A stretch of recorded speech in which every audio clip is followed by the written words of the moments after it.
Garai Barrizek datozela entzun dut, ia holan badan.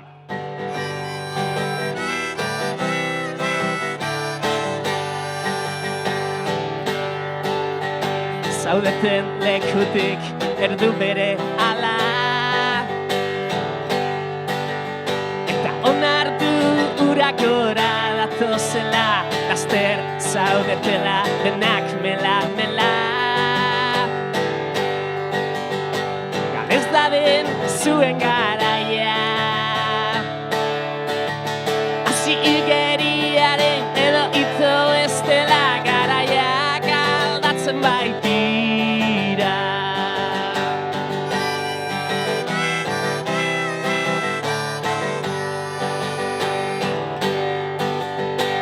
Idazle kritikari profeten erara, ernei jause azken aukera da, ez mintzatu goizegi unea espadaia da. Unemen orden jakin ezin da, gaur dena galtzaie, bihar garaie da, garaiak aldatzen baitira.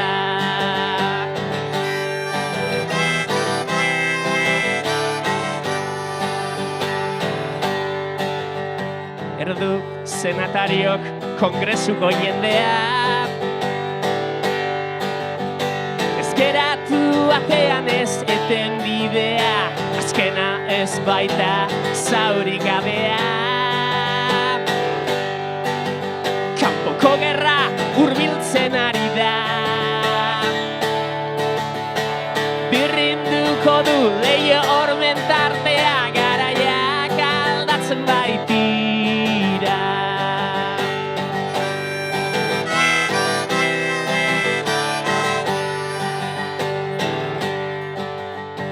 Lurraldeko aita zein amak batu,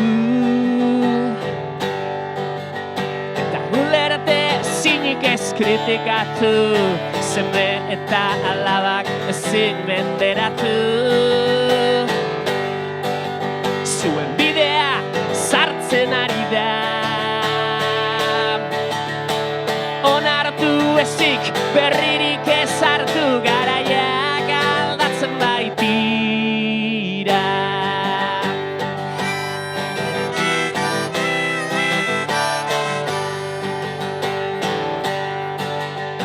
Marra bat da hor zoriarena, azkarra izango da gaur motzela dena, orainaldi hau laster lehena. Ordena galtzen ari da, gaurko lehena, bihar azkena, garaiak aldatzen baitira.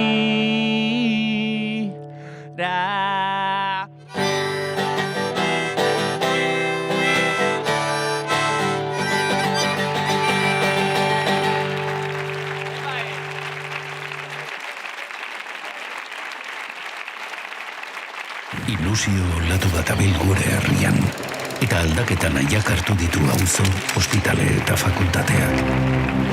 Soluzio erreal eta zehatzak behar ditugu. Etxe bizitza eskubidea da eta bermatuko dugu. Osakidetza zutik jarriko dugu. Unea iritsi da. Ilusio berri bat abil Euskal Herrian. Sentitzen duzu? Aldaketa da orain. Bozkatu Euskal Herria bildu. Eta txalo bero batega sartuko duguz, Ima Garrastatxu, Bizkaiko zerrenda buru, eta Durangoko alkate hoixe. Peio Txandiano, gure lehendakari gai, eta hurrengo lehendakarixe. Eta Buli Bilbao, Gernikeko EH Bilduko kide, eta herriko azken hauteskundietako irabazlie. Txalo beroak!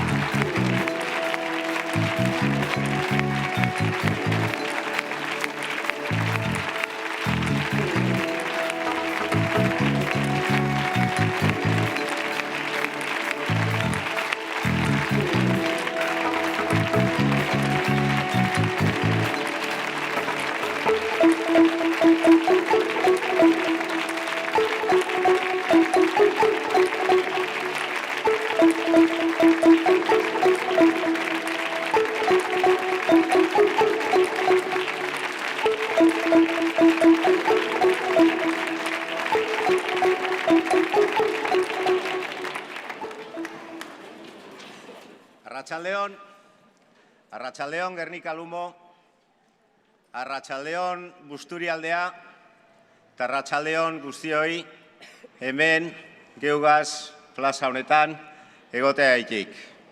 Lehenik eta behin eskerrik asko Gaizka, benetan, plazer bata zueri entzutie eta zuri entzutie bebai, eskerrik asko.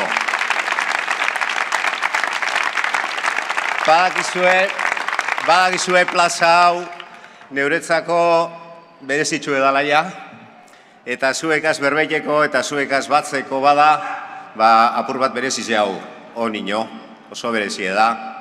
Eta berezize izen da bebai, bizi izan dugun azken aste hau. Zirraraz, emozioz eta jaiez betetako aste bat izen da. Eta joan dan aste hori berezize izen bada, berezize izango da bebai, urrengo aste hau, datorren aste hau, kanpainaren azken astien gauz. Astebete falta da kanpaina amaitzeko. Astebete falta da aldaketa posiblea dela konbentzitzeko jentieri. Aste bat eta egun erabakigarri bat izango da. Eta horretarako gauz hemen Gerniken, gau.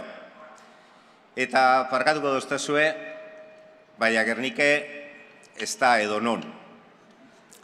Lehenik eta behin, zaindu behar dugun eta batzuk negozio bihurtu gure daben biosferako erreserba baten gauzelako.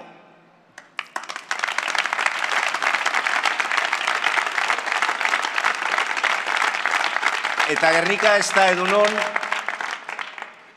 Gernika erreferente bat dalako, ikur bat dalako, eta simbolo bat dalako. Bakearen simboloa, memoriaren simboloa, elkartasunaren simboloa eta askatasunaren simboloa. Eta balore unibertsal horrek batzen gaituelako, elkartu gara gu hemen gaur. Oinarrizko eskubide horrek geuretzako Euskal Herria Bilduren komunitateretzako helburuak direzelako. Eta hemen zauzienok badakizue hori, oso ondo badakizue. Eskerrik asko lurraren babesean, memoriaren berreskurapenean, bake justoaren aldarrikapenean, herrien eta pertsonen arteko elkartasunean, eta guztion askatasunaren alde lan egin dozuen, lan egiten dozuen guztioi. Eskerrik asko eta animo. Helburu handizek, helburu handi eta borroka txikizek elkartzen gaitue hemen. Askotariko pertsonak, pertsona desberdinak eta txoko desberdinetan, Astran, Pasin, Merkurion eta gaur hemen, Foru Plazan, hemen bebai, hemen elkartzen dalako Euskal Herria Bilduren komunitatea. Aipatu dotezen gauze guzti horrek, ez direzelako posible, zeue parik. Hemen batu ginen, pasadan urtien, eta hemen azkenengo udal hauteskundietan, batu gendun inerra, batu gendun konpromisoa, batu gendun ilusioa, horrek danatirez, Euskal Herria Bilduren komunitatea eratzen dabezen baloriek. Eta horregaitik, eta parkatuko doztazue barriro, udal hauteskundiek irabazi egin gendu zen, eta lehengo indarra izan ginen. Eta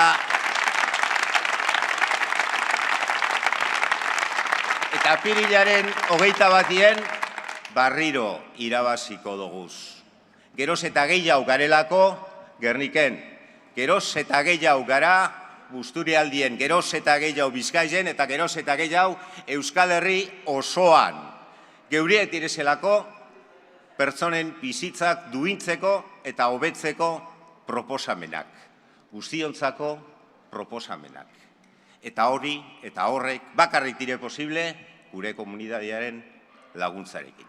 Eta horregaitik, eskatzeran nator. Azkenengo bultzada eskatzeran nator. Zeuen injarra behar dugu. Zeuen injarra behar dabe. Eta horregaitik, goazen danok lanera. Animo eta lanera, irabaztera goaz. Eskerrik asko.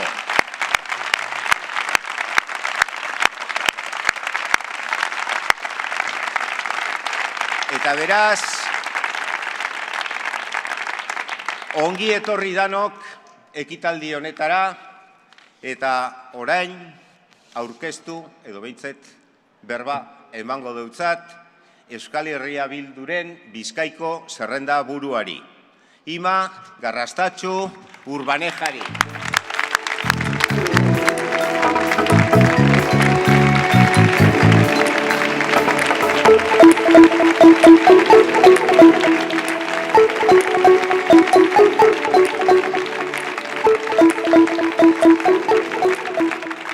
Arratsaldeon Gernika, arratsaldeon Busturialdea, kanpaina aurrera doa, eta geroz eta gutxiago gelditzen zaigu apirilaren 21-erako.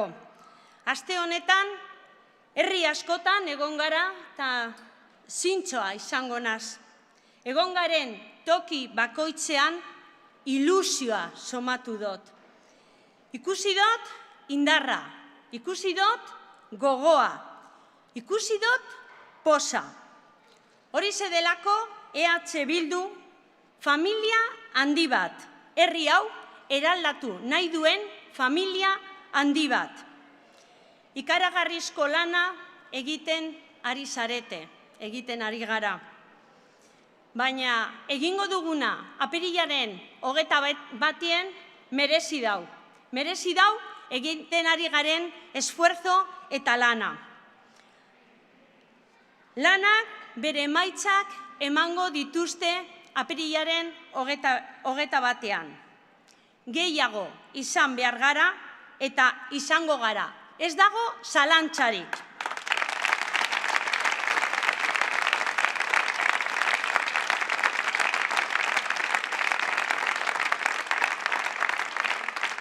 Desde EH Bildu nos presentamos a estas elecciones dando a conocer los compromisos que vamos a cumplir, porque nosotras no somos de promesas, no vendemos promesas, no somos así. Nosotros hacemos lo que decimos y decimos lo que hacemos. Por eso no hacemos promesas, sino que tomamos compromisos. Tenéis nuestra palabra. Compromisos que van unidos a los retos principales de este pueblo. Aumentar la soberanía estratégica, nuestro tejido productivo, nuestro sistema de finanzas, los recursos energéticos propios o la soberanía alimentaria.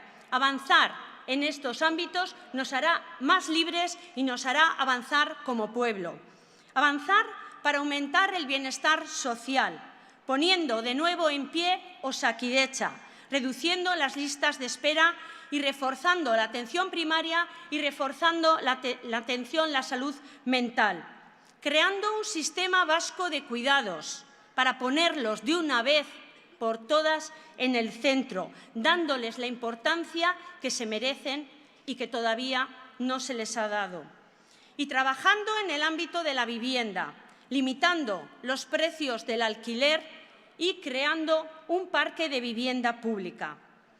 Baina horrekin batera, gure herri izaera ere aldarrikatu nahi dugu. Euskaldunon herri zena. Horregaitik, neurriak hartuko ditugu herri honen izaera bultzatzeko. Neurriak hartuko ditugu hizkuntz politikan. Neurriak hartuko ditugu nazio izaeraren aitortzan. Neurrian hartuko ditugu lurraldeen arteko lankidetzan. Eta nola ez, neurriak hartuko ditugu herri honek behar duen estatus politiko berri bat baterako bidean.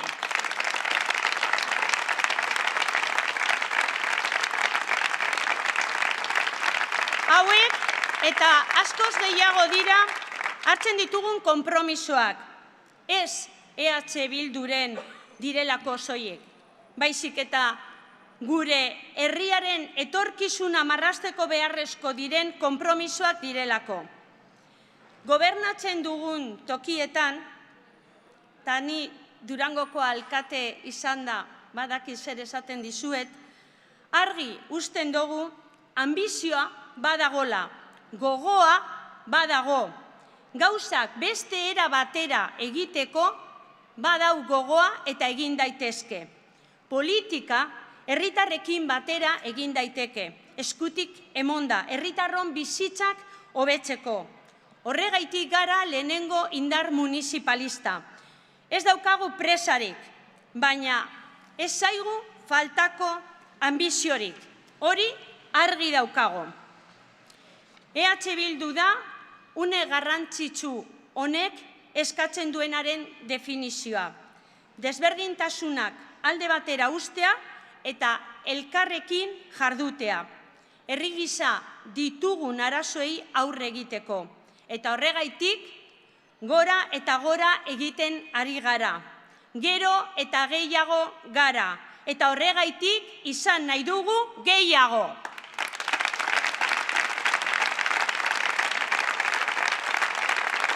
EH Bildu es la definición de lo que requiere este momento tan importante. Dejar las diferencias a un lado y actuar juntos para afrontar los problemas que nos acechan, que nos atenazan. Y por eso vamos a más.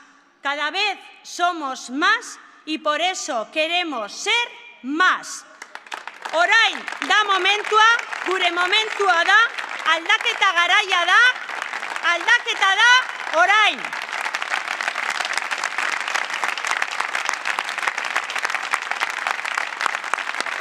Pello, gure momentua.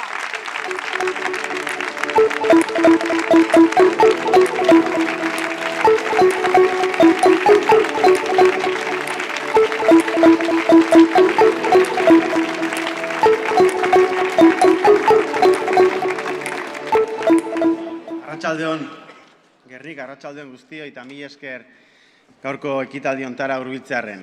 Bueno, iritsi gara kanpainaren Ekuadorrera eta esan dezakegu indikadore guztien arabera ondo goazela. Beraz, badaukagu aukera kanpainaren bigarren zatiari ekiteko lasaitasunez, patxadaz, konfidantzaz eta irribarre batez. Eta humiltasuna galdu gabe, gauzak ondo doaz, hori esan dezakegu. Jendea itxaropentsu dago, gero ez da jende gehiagok dauzka jarrita gugan esperantzak. Jendeak nahi du aldaketaren ardura hartu dezagun. Eta hori ikusiko dugu hurrengo orduetan baita ere inkesta publikatzen direlarik. Baina guk inkesta guztien aurrean, lasaitasuna, patxada, humiltasuna, konfidantza eta irribarra. Ez dugu tonua galduko, jarraituko dugu jendeari hitz egiten, lasaitasun guztiarekin, gure irakurketa mahaigaineratzen, proposamenak egiten eta herri honek behar duen aldaketaren norabidea planteatzen. Beraz, lasaitasun horretatik ekingo diogu bigarren txanpa honi, apirilaren 21 eramango gaituen txanpa honi. Aldaketaren beharra aldarrikatu azkenengo asteetan. Uste dugu herri hau eta herri honen zati hau, zehazki 3 herrialde hauek, daudela gainbera prozesu batean. Inertzia kudeatzen ari garela, inertzietatik bizi garela. Ez dugula aurrera egiten herri honek duen gaitasun eta aukeren arabera. Demora asko galdu dugula, ez dugula jakin etorkizuna prestatzen eta iritsi garela momentu hontara, 21. mende honetako urte erabakigarrietara etxeko lanak egin gabe. Eta beraz herri honek behar duela aldaketa bat, behar duela beste martxa bat, behar duela erregenerazio politiko bat. Eta hori ikusten da, eta nabarmena da esparru askotan, eta azkenengo asteetan jarri ditugu mahai gainean hainbat adibide. Hitz egin dugu Osakidetzaz, nola osasun sistema publikoa ez dagoen ondo, nola galdu dugun kalitatezko osasun sistema publiko bat, eta nola gaur Osakidetzak behar duen baita ere erregenerazio bat. Hitz egin du etxebizitzaz, nola hemen herri hontan, 3 herrialde hauetan ez den bermatzen etxebizitzarako sarbidea, nola etxebizitza ez den eskubide bat egikaritzen dena, naiz eta legeek hala aitortu, etxebizitza eskubide subjektibo bezala aitortu, gaur hemen instituzioek ez dute bermatzen etxebizitzarako sarbidea, eta daukagu Europako emantzipazio tasarik basuenetariko bat. Eta hitz egin dugu baita ere, ekonomiaz. Nola behar dugun jauzi bat baita ere, eredu ekonomiko berri baterantz goaz, eta herri hontan gure ekonomia industrialak badauzka agorpen zantzuak. Galdu dugu pisu industriala, galdu dugu arraigoa, industria sektore batzuen atxikimendua lurraldearekiko, eta badaude baita ere zantzu kezkagarriak adierazten dutenak, herri honek galdu duela gaitasun ekonomikoa. Noiz eta eraldaketa sozial eta ekonomiko handiak datozenean, krisi klimatikoa tarteko, transizio energetikoa, digitalizazioa eta bestelako erronka batzuk tarteko. Lan merkatua eraldatu egingo da datozen urteetan, eta euskal ekonomia egokitu behar da testuinguru historiko berri batera, eta ez gaude ondo, ez da ere termino ekonomikotan. Hitz egin dugu hontaz guztiaz, eta nik uste dut Busturi aldean nabarmena dela baita ere aldaketaren beharra. Eta gai guzti hauek ikusi egiten diela bertatik bertara, zeren zer da Guggenheim Urdaibai? Zegin dezagun proiektu honetaz, zer da Guggenheim Urdaibai? Zer da proiektu ekonomiko bat, da proiektu kultural bat, da ingurumen proiektu bat, da dena batera, eta hala bada nola ulertzen da hori. Ze proiektu ekonomiko bat baldin bada, museo hori, proiektu hori, azpiegitura hori, ze eredu ekonomiko hori erantzuten dio halako proiektu batek. Momentu batean non badagoen euskal ekonomiaren tertziarizazioaren arriskua, hori proiektu ekonomiko bat baldin bada, helburu ekonomiko bat duen proiektua baldin bada, enplegua sortzera datorrena eta aktibitate ekonomiko bat bultzatzera datorrena, horrek planteatzen du ekonomia bat turismoan oinarritua, ekonomia bat terziarioa. Eta beraz, gure ekonomia industrialaren aldeko apustuaren kaltetan dijoana. Zeren hemen autuak egin beharko dira. Ez da dena posible, eta termino ekonomikoetan segurazki bide gurutze batean gaude. Nahi dugun izan herrialde industrial bat, historikoki izan gaena bezala, eta historikoki defendatu duguna bezala. Industria bat bertan errotua, balio erantzi altukoa, enplegu kalitatezkoa sortuko dituena, egokituko dena testuinguru historiko berrira, hori izan nahi dugun, hala izan nahi dugun ekonomia terziarizatu bat, turismoari emana, sortuko duena enplegu prekarioa, eta beraz, bestelako eredu ekonomiko batera eramango gaituena. Hori baldin bada, azpiegitura ekonomikoa baldin bada, hor badago apustu zehatz bat eredu jakin baten alde. Proiektu kultural bat baldin bada, norbaitek azaldu beharko luke, ze estrategia kulturali erantzuten dion proiektu horrek, zeguk ez dakigu, ez dugulako jakin, edo ez dugulako izan aukerarik jakiteko ere, inon ezpaidago idatzita, inongo dokumentotan ezpaidago idatzita, zein den proiektu kulturala, museo horrek sustatu nahi duen estrategia kulturala. Hori inork ez daki, inon ezpaitako idatzia. Eta ingurumena sustatzera datorren proiektua baldin bada, norbaitek esplikatu beharko luke nola den posible klima larrialdiko testuinguru historikoan planteatzea museo bat lur batzuk errekuperatzeko, lur industria batzuk errekuperatzeko. Horrek ez dauka ez hankarik eta ez bururik.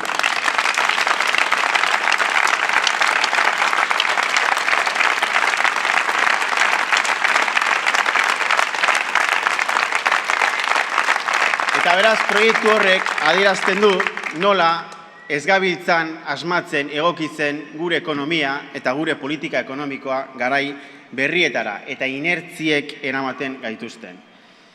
Baina Busturi aldean ikusten da baita ere zerbitzu publikoen kalitatearen galera, eta ikusten da Gernikako ospitalean, non badaukagun ospital bat, badaukagun eraikuntza bat, badaukagun azpiegitura bat, baina 3. solairua utzi daukan. Eta beraz, demostratzen da, Osakidetzaren arazoa ez dela inbeste azpiegitura falta direla, baizik eta bestelako arazo estruktural batzuk daudela Osakidetzan. Nola azkenengo urte luzetan egin den politika bat, personal politika bat okerra, nola ez den egon aurreikuspenik, ez da ere planifikaziorik. Eta beraz, orain daukagun kalitate eskaseko zerbitzu publiko bat. Aldaketaren beharra ikusten da Busturi aldean. Garapen eredu endogeno baten falta eta horren faltan nola hori egin nahi den edo hori ordezkatu nahi den proiektuekin eramaten gaituztena ekonomiaren terziarizazioerantz eta planteatzen digutena ingurumenarekiko harreman bat ez dena sostengarria. Eta ikusten da nola zerbitzu publikoetan kalitatea galdu dugun eta ez den bermatzen hemen osasun sistema bat kalitatezkoa eta zerbitzu bat kalitatezkoa.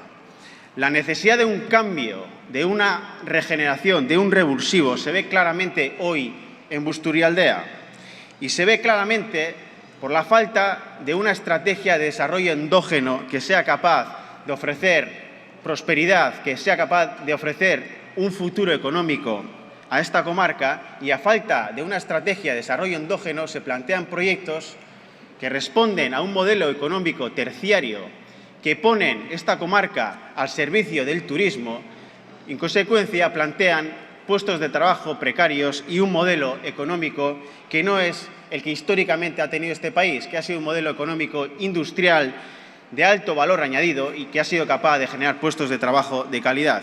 Y también se ve en el sistema sanitario, en el Hospital de Guernica, que sí, tenemos infraestructuras. Esta comarca tiene una infraestructura, pero no es capaz de garantizar un servicio público. La tercera planta del hospital está vacía. Y esto demuestra que el problema en Osakidetza no es falta de infraestructuras. El problema en Osakidetza es que durante tantos años se ha hecho una política personal equivocada. No ha habido planificación, no ha habido previsión y, en consecuencia, hoy tenemos un sistema público que no es capaz de garantizar un servicio de calidad. Y eso también se ve hoy en Busturialdea.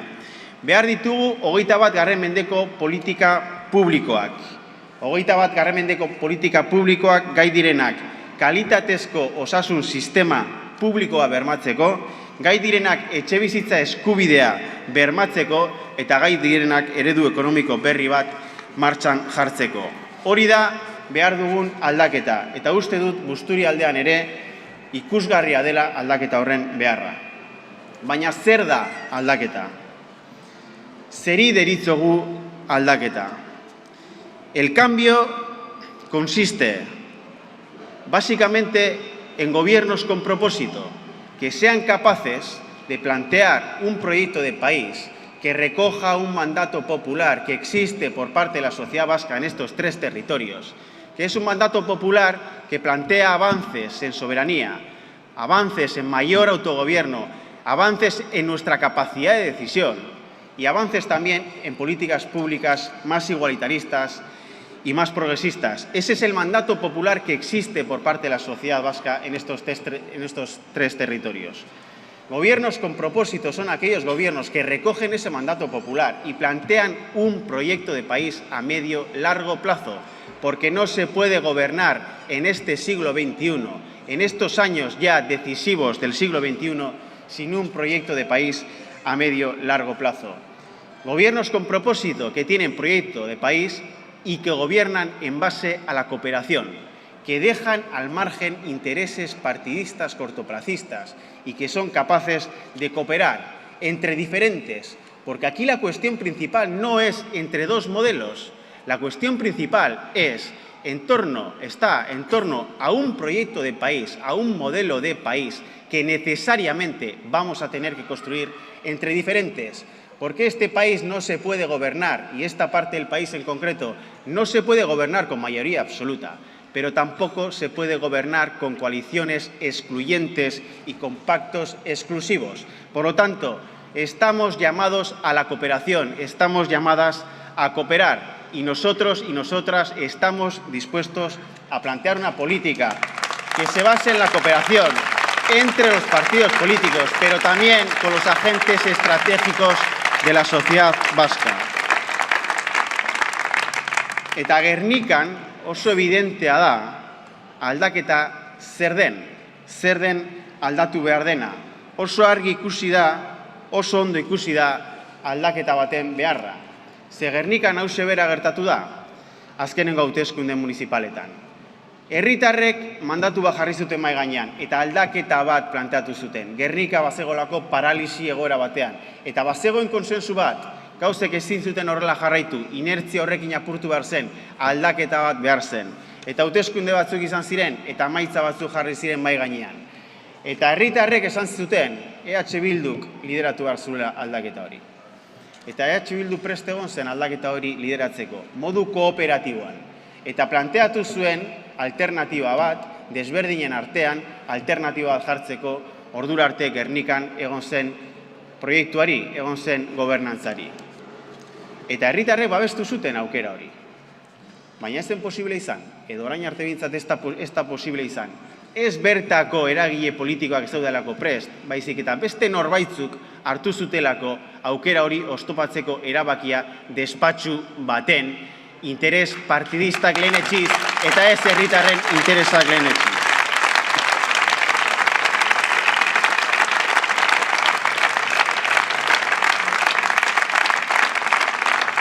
Gernika es ejemplo de una política agotada. Había un mandato popular en Gernika por poner en marcha un cambio, por dejar atrás la inercia, la parálisis.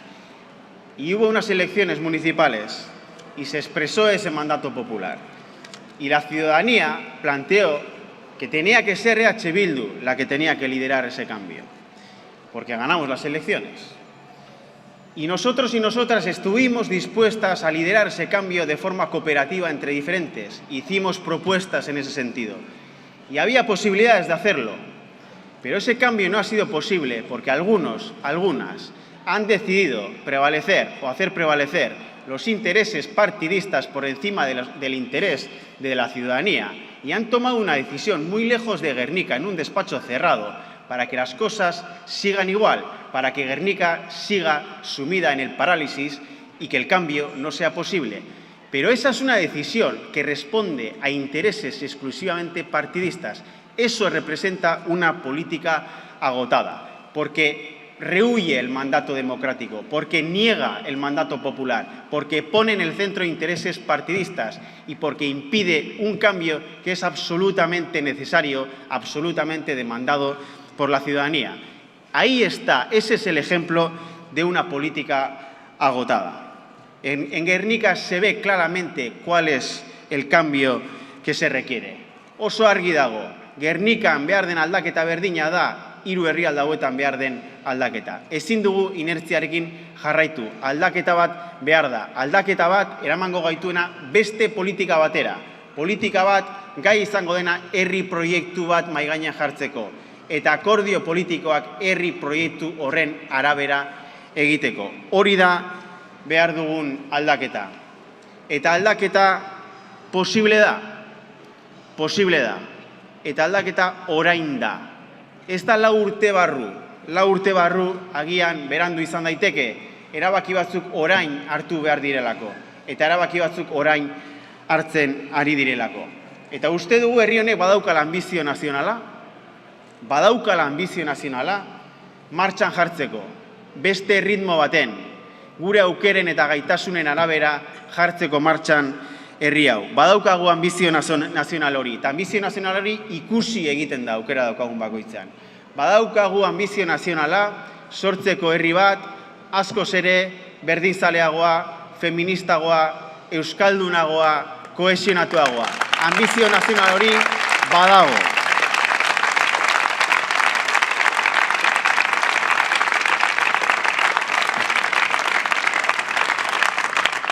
Eta uste dugu badaudela aukerak, elkarguneak ere badaudelako. Guk argi daukagu gauza bat, herri hau ezin daiteke gobernatu gehiengoz, eta beraz behartua gaude akordioetara. Akordioak beharko dira, herri honek parez pare dauzkan erronkei heltzeko akordioak beharko dira, burujabetzan aurrera egiteko akordioak behar dira, erronka sozialei aurre egiteko akordioak beharko dira. Guk ez daukagu inolako zalantzarik, aspaldi daramagu akordioen beharra mahaigaineratzen. Eta beraz, bai, diferentzia daude, eta hauteskunde kanpainak badira diferentziak mahaigaineratzeko momentua, eta proiektuak, eta proposamenak, eta ikuspegiak lehiatzeko momentua. Horretarako momentua da, eta hortan ari gara, baina bada baita aukera bat, hauteskunde kanpaina bat elkarguneak non dauden identifikatzeko. Eta guk saiakera hori egin dugu orain arte eta datozen egunetan ere egingo dugu. Askoz zailagoa da segurazki hori elkarguneak identifikatzea, baina hori da politika berria, hori da konbentzionalismotik ateratzea. Herri honen etorkizuna posible egingo duten elkarguneak identifikatzen saiatuko gara datozen egunetan. Izan ere, apirilaren 21 ondoren, edo zer dela gertatzen dena, behartuak egongo gara elkargune horiek saiatzera. Eta guk saiakerak egingo ditugu. Eta badago tentazio bat, eta tentazioa da jarraitzea gauzak bere horretan. Gauzek bere horretan jarraitu dezatela. Betikoek betikoa egiten jarraitzeko tentazioa badaukate. Hori hor dago, badakigu. Horregaitik uste dugu, EH Bildu dela berme bakarra aldaketa bat gerta dadin. EH Bilduk orduan eta babes elektoral handiagoa izan apirilaren 21, orduan eta ziurragoa izango da aldaketa horren aukera. Hori da apirilaren 21 jokoan dagoena.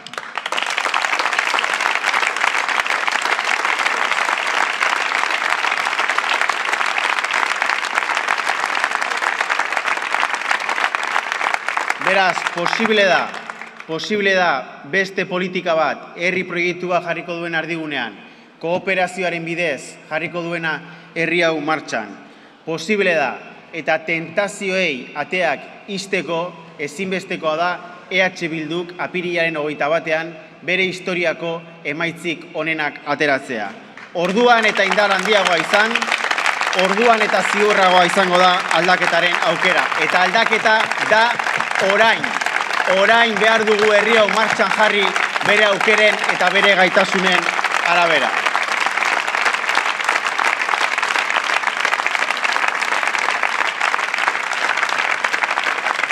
Beraz, animo, astebete falta da. Luze egingo zaigu, batzuei. Baina merezi du, pena mereziko du.